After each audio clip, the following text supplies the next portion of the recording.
Recreational adaptive devices. Here's the definition of recreation. Refreshment of strength and spirits after work, also a means of refreshment or diversion, or a hobby. I chose two hobbies. I chose gardening and card playing. First, I'm going to talk about the gardening. We have adaptive tool handles, built-up tool handles for tools that you might want to use, different grip types.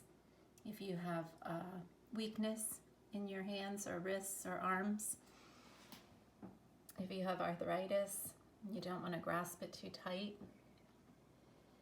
We also have raised flower beds, which are great if you're in a wheelchair or have trouble getting up and down. You could just sit at the raised flower bed. This guy is on a rolling garden seat, and I'm going to demonstrate using a garden tool with a built-up handle. Hi, I'm going to talk about gardening today. I brought a stool out by, this is a somewhat raised garden bed, but not very high, as you can see. So I brought a stool to sit on in case an individual would get fatigued or not be able to be on their knees like this or up and down. This is an example of a garden tool. You can see you need a static grip for that. That would not be good if you had arthritis. You would want more of a cylindrical grip. This is a garden tool shovel. I made a build-up for it with foam from a plumbing store, hardware store, and just wrapped it with duct tape. So it's non-slip, slides right in there, and it gives you a much nicer grip.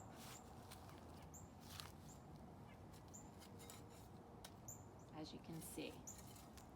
The other thing I did is I put all of my stuff in one area in a tote. You know, this has handles so you can carry it. Ideally, you could have a wagon or a trolley with wheels because this could be a little heavy for some people.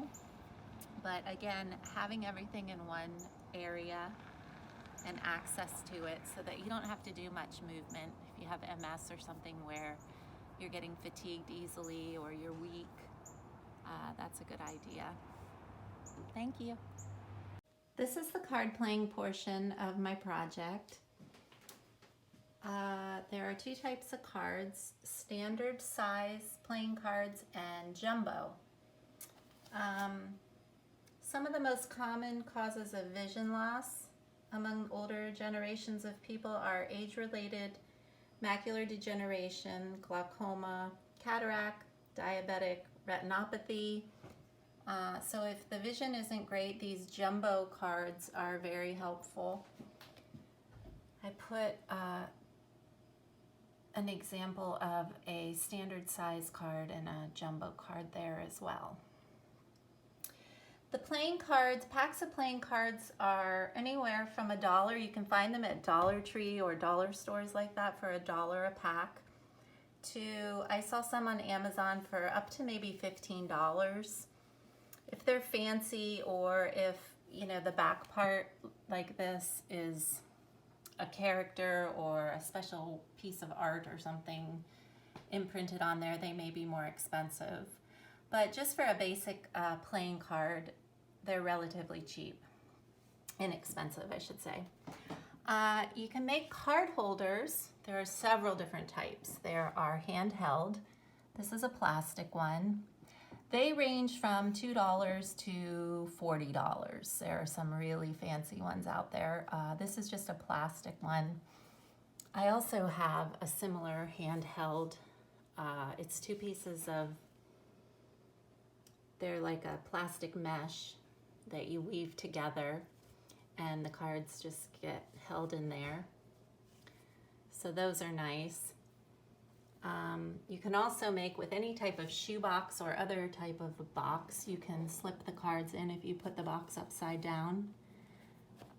That's stuff you would have around the house that you could use for a hands-free card holder. This is a manufactured hands-free card holder made out of plastic.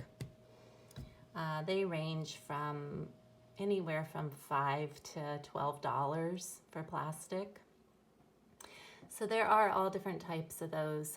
You can get them online, you can get them, sometimes towns have specialty poker and card stores that you could get that sort of a thing.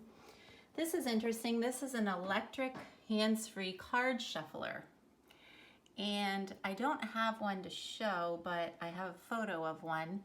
Basically, you divide your cards in half, put them in either side. There's a little drawer here. You push a button, it's usually a big button on the top, and the cards just automatically shuffle into this little drawer. Pull the drawer out, you have a deck of cards that's totally shuffled. These, again, you could get at a specialty shop, or you can get them online. They range in price from $20 all the way up to $150. The ones I saw for $150 they're pretty big, and I think they're more for a poker, like if you were having a poker tournament type of a thing. But this $20 one would work fine for a person in their home if they have arthritis or any type of limited hand function. Shuffling can be very difficult. In general, it's kind of hard and tricky to learn. So if you're having any kind of mobility problems with your hands, you're gonna have some issues. So a hands-free card shuffler, if you're a card shark, might be a good investment. Okay, so this is our video for our card playing recreational adaptive equipment. This is Layla and Jim. Layla is holding a special card holder. This is actually a homemade card holder. You get 2 little mesh discs and you, I guess, crochet or knit them together, and they hold the cards like this. Jim is using the standalone card holder, which is nice if you have limited hand function or mobility. It just sits right in front of you.